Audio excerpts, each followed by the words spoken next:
దేవునికి స్తోత్రం. ప్రభునందు ప్రియమైనటువంటి వీక్షిస్తున్నటువంటి మీ అందరికీ కూడా మరొక మారు వందనాలు తెలియజేస్తూ ఉన్నాం. ఈరోజు మరొక వాక్య భాగాన్ని చదువుకుందాం.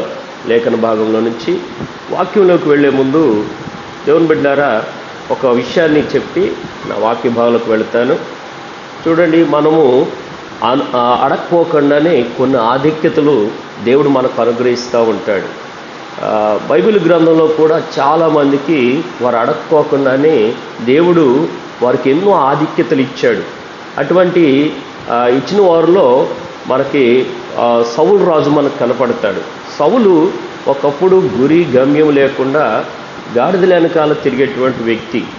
ఆ వ్యక్తిని దేవుడు పిలిచి ఇశ్రాయేలు ప్రజలకి మరి రాజుగా అతన్ని ఎన్నుకుంటూ ఉన్నాడు. గొప్ప ఆధిక్యత మరి నిజంగా ఆయన ఎన్నడూ కూడా ఊహించలేదు. అటువంటి ఆధిక్యతని దేవుడు మరి సౌలుకి ఇచ్చాడు. అతని గోత్రం ఎన్నిక లేని గోత్రం, అది చాలా అల్పమైనటువంటి గోత్రం. అంతేకాకుండా అతడికి ఏమో గురి గమ్యం ఏమీ అర్హతలు ఏమీ కూడా లేవు. అయినప్పటికీ కూడా దేవుడు అతనికి గొప్ప ఆధిక్యతని ఇచ్చాడు. కానీ ఆ ఆధిక్యతని అతడు ఏం చేసుకున్నాడు అంటే కాలదనుకున్నాడు. ఏ విధంగా కాలదనుకున్నాడంటే ఒకానొక సమయంలో అమాలేకీయులతో యుద్ధం చేసి రమ్మని అక్కడ ఉన్నటువంటి ఆ ప్రాంతాన్నంతా కూడా కాల్చిరండి, ప్రతి ఒక్కటి కూడా శపించబడిందని దేవుడు చెప్పాడు.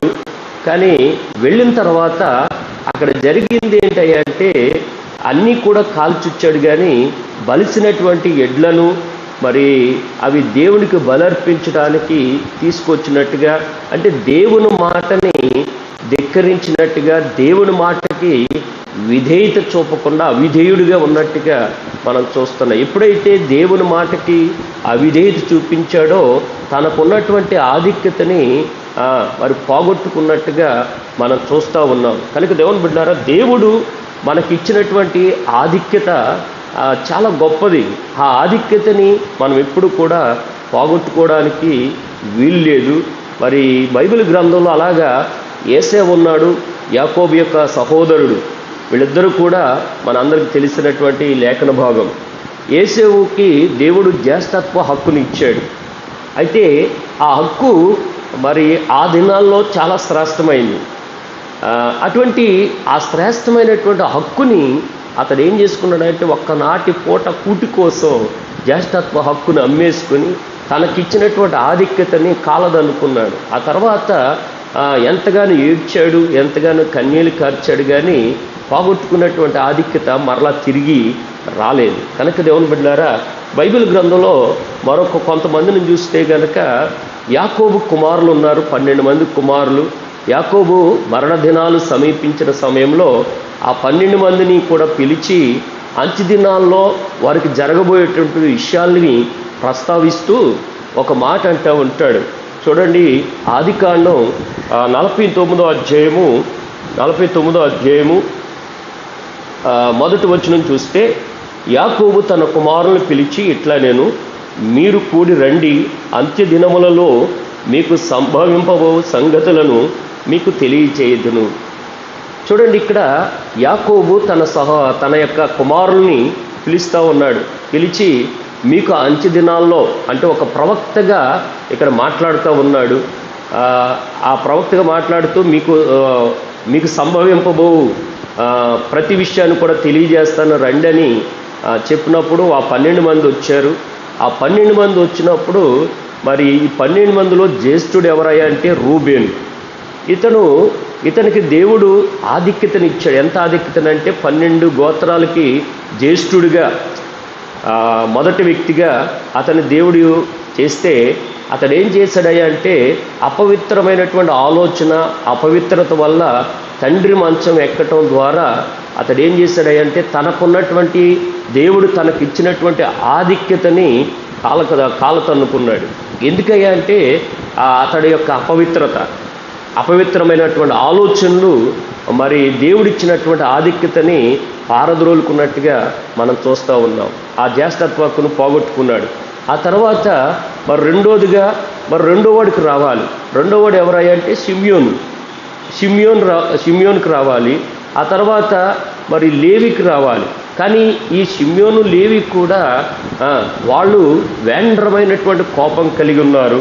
అంతేకాకుండా వారు ఉగ్రత కఠినంగా ఉందని యాకోబు ఇక్కడ చెప్తూ ఉన్నారు. కాబట్టి వీరి యొక్క వేండ్రమైనటువంటి కోపం, కఠినమైనటువంటి ఉగ్రత వల్ల వారు ఏం చేశారయ్యా అంటే, దేవుని బిడ్డలారా, వాళ్ళకున్నటువంటి ఆధిక్యత, వాళ్ళకు రావలసినటువంటి ఆధిక్యతను కూడా వాళ్ళు కాలదన్నుకుంటూ ఉన్నారు. ఎందుకంటే ఇక్కడ జరిగిన విషయం ఏంటంటే, ఒకానొక రోజున యాకోబు మరి తన మేనమామ ఇంటికాడి నుంచి దేవుడు ఎక్కడైతే మాట్లాడాడో, ఆపత్కాలంలో ఎక్కడైతే యాకోబు మొక్కుబడి చేసుకున్నాడో ఆ ప్రాంతానికి వెళ్ళమని చెప్పినప్పుడు యాకోబు తన సంతతినంతా తీసుకుని వచ్చినప్పుడు ఆ ప్రాంతంలో డేరాలు వేసుకున్నారు. డేరాలు వేసుకున్న ఆ పరిస్థితిలో వారి యొక్క యాకోబు యొక్క కుమార్తె దీనా ఆ ఊరు వారిని చూడడానికని, వారితో ఫ్రెండ్షిప్ చేయడానికని చెప్పి ఆ ఊరిలో ఆ అమ్మాయిలు కలవడానికి, కన్యకలను కలవడానికి వెళ్ళింది. అయితే ఆ ఊరు పెద్ద, ఆ గ్రామ పెద్ద కుమారుడు చూసి ఆమెను మోహించి ఆమెని చెరుపు వేశాడు, పాడు చేశాడు. ఆ పాడు చేయటమే కాకుండా ఆమెని ఎంతగానో ప్రేమిస్తున్నాడు తన తండ్రికి చెప్పాడు. తండ్రికి చెప్పిన తర్వాత ఆ తండ్రి యాకోబుతో మాట్లాడడానికి వచ్చాడు. అయ్యా, మరి మా కుమారుడు మీ అమ్మాయిని ప్రేమిస్తున్నాడు, కాబట్టి ఆమె లేకుండా బతకలేను అంటున్నాడు, కాబట్టి మీ అమ్మాయినిచ్చి మా అబ్బాయికి పెళ్లి చేయమని అడిగినప్పుడు యాకోబు మరి ఆలోచన చేస్తాను, పిల్లలు వచ్చిన తర్వాత ఆలోచన చేసి ఏ విషయం చెప్తానన్నప్పుడు వారు గొర్రెలు మేపి సాయంత్రం పూట ఇంటికి వచ్చారు. ఇంటికి వచ్చిన తర్వాత యాకోబు చెప్పాడు, అయ్యా, ఇలాగా పలానా ఈ ఊరు గ్రామ పెద్ద మన అమ్మాయిని దీనాన్ని పెళ్లి చేసుకుంటానన్న వాళ్ళ కుమారుడు పెళ్లి చేసుకుంటానంటున్నాడు, ఏం చేద్దామని అన్నప్పుడు ఇశ్రాయేలీయులు అందరూ కూడా, అదే 12 గోత్రాల్లో ఉన్నటువంటి వాళ్ళ కుమారులు అందరూ కూడా వాళ్ళు మనము అన్యులకి ఎలా ఇస్తాము, వివాహం ఎలా చేస్తామని చెప్పి సున్నత అనేది మనకుంద కాదని చెప్పినప్పుడు మరి యాకోబు అదే విషయాన్ని చెప్పాడు. సున్నత చేయించుకుంటే ఖచ్చితంగా మా అమ్మాయిని మీ అబ్బాయికి ఇచ్చి పెళ్లి చేస్తామని చెప్పారు. అయితే వీళ్ళిద్దరూ, షిమ్యోను, లేవి, వీళ్ళిద్దరూ ఏం చేశారంటే మరి వాళ్ళు సున్నతి చేసినటువంటి వాళ్ళు కూడా ఒప్పుకున్నారు, చక్కగా సున్నతి చేయించుకున్నారు. సున్నతి చేయించుకోవటం ద్వారా వాళ్ళందరూ కూడా 3 దినాలు నీరసిల్లి ఉన్నప్పుడు ఈ షిమ్యోను, లేవి అనేటువంటి వారు ఇద్దరు వెళ్ళి మరి వాళ్ళందరినీ కూడా ఆ గ్రామంలో ఉన్నటువంటి అందరినీ, ఆ పురుషులందరినీ చంపటం, ఆ స్త్రీల్ని మరి పాడు చేయటం, అక్కడ ఉన్నటువంటి సమస్తాన్ని కూడా దోచుకోవటం, అంతేకాకుండా దీనాన్ని ఆ ఊరి నుంచి తీసుకుని రావటం, ఇదంతా జరుగుతూ వచ్చింది. అప్పుడు యాకోబు చాలా భయపడ్డాడు. భయపడి ఆ ఊరి నుంచి మరొక ఊరికి వారు వెళ్ళిపోవటం మనం చూస్తూ ఉన్నాం. ఆ సమయంలో అది యాకోబు ఇక్కడ ప్రస్తావిస్తూ ఉన్నాడు. ఈ ఆదికాండం 49వ అధ్యాయము 5 నుంచి 6, 7 వచనాలు చూస్తే అక్కడ చెప్తూ ఉన్నాడు తేటగా, మీరు వేండ్రమైనటువంటి కోపం వల్ల, లేకపోతే మరి కఠినమైనటువంటి ఉగ్రత వల్ల మరి ఈ యొక్క ఆధిక్యతను పోగొట్టుకున్నారు. లేకపోతే రూబేనుకి రావలసినట్టు, రూబేనేమో అపవిత్రమైన ఆలోచన బట్టి పోగొట్టుకున్నాడు ఆధిక్యత, జ్యేష్ఠత్వం అనే హక్కుని. ఆ తర్వాత షిమ్యోనికి రావాలి, షిమ్యోనికి తర్వాత లేవికి రావాలి.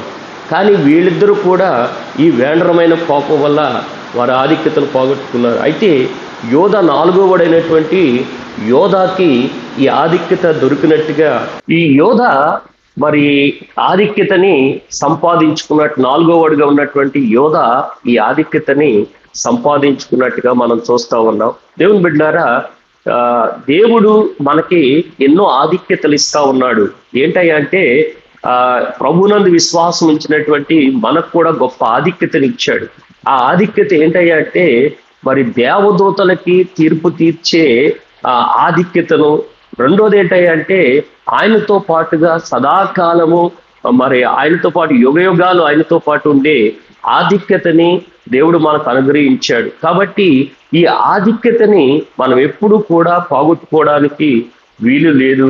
చూడండి, వారు అపవిత్రమైన రూబేను మరి అపవిత్రమైనటువంటి ఆలోచనలు, అపవిత్రమైనటువంటి తలంపుల ద్వారా అతడు మరి ఆధిక్యతను పోగొట్టుకున్నాడు.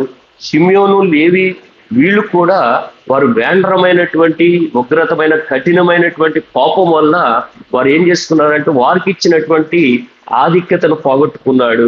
సౌలుకి ఇచ్చినటువంటి ఆధిక్యత ఏంటంటే అవిధేయత వల్ల మరి అతనికి ఇచ్చినటువంటి ఆధిక్యతని పోగొట్టుకున్నాడు. దేవుని బిడ్డారా, దేవుడు దేవుని యేసు ప్రభువునందు విశ్వాసం ఉంచినటువంటి మనకు కూడా గొప్ప ఆధిక్యతనిచ్చాడు. ఆ ఆధిక్యత ఏంటంటే మరి దేవదూతలకి తీర్పు తీర్చే ఆధిక్యత. మరొకటి ఏంటంటే మరొక ఆధిక్యత ఏంటంటే ఆయనతో పాటు సదాకాలం ఉండే ఆధిక్యతని దేవుడు మనకి ఇచ్చాడు. కాబట్టి ఈ ఆధిక్యత మనం పోగొట్టుకోకూడదు. ఎందుకంటే అపవాది మనకిచ్చినటువంటి ఆధిక్యతను పోగొట్టడానికి ఎన్నో ప్రయత్నాలు చేస్తూ ఉంటాడు. అందుకనే పేతురు రాసినటువంటి పత్రికలో ఒక మాట అంటాడు, వాడు ఎవరు మింగుదునని గర్జించే సింహం మరి లోకమంతా తిరుగుతూ ఉన్నాడంట. దేవుడు మనకి ఇచ్చినటువంటి ఆధిక్యతను పోగొట్టడానికి వాడు ఎన్నో ప్రయత్నాలు చేస్తూ ఉంటాడు. మనలో కోపాలు ఉద్రేకాలు రేపుతూ ఉంటాడు, కోపం రేపుతూ ఉంటాడు, అపవిత్రమైనటువంటి ఆలోచన పెడుతూ మరి దేవుని ఇచ్చినటువంటి ఆధిక్యతను పోగొట్టడానికి ప్రయత్నం చేస్తూ ఉంటాడు. అందుకని పౌలు ఒక మాట అంటాడు, అపవాది యొక్క తంత్రాలను మేము ఎరగని వారం కాదు అంటాడు. కాబట్టి మనం అపవాది యొక్క తంత్రాల్ని ఎదిరించేవారుగా శక్తిమంతులుగా ఉండాలని ఎఫెసీయులకు రాసినటువంటి పత్రికలో మరి పౌలు భక్తుడు చాలా స్పష్టంగా చెప్తూ ఉంటాడు. విశ్వాసం అనే డాలు పట్టుకోండి, విశ్వాసం అనే కవచం ధరించుకోండి, అంతేకాకుండా మరి రక్షణ అనే శిరస్త్రాలను ధరించుకోండి అని చెప్తూ మరి వాక్యం అనే ఖడ్గం పట్టుకుని వాడిని ఎదిరించండి అని పౌలు భక్తుడు చెప్తూ ఉన్నాడు. గనక మనకిచ్చినటువంటి ఆధిక్యతను మనం కాపాడుకోవడానికి వాడితో పోరాడి ఈ అపవిత్రమైన ఆలోచనను, ఈ వేండ్రమైనటువంటి కోపాన్ని జయించి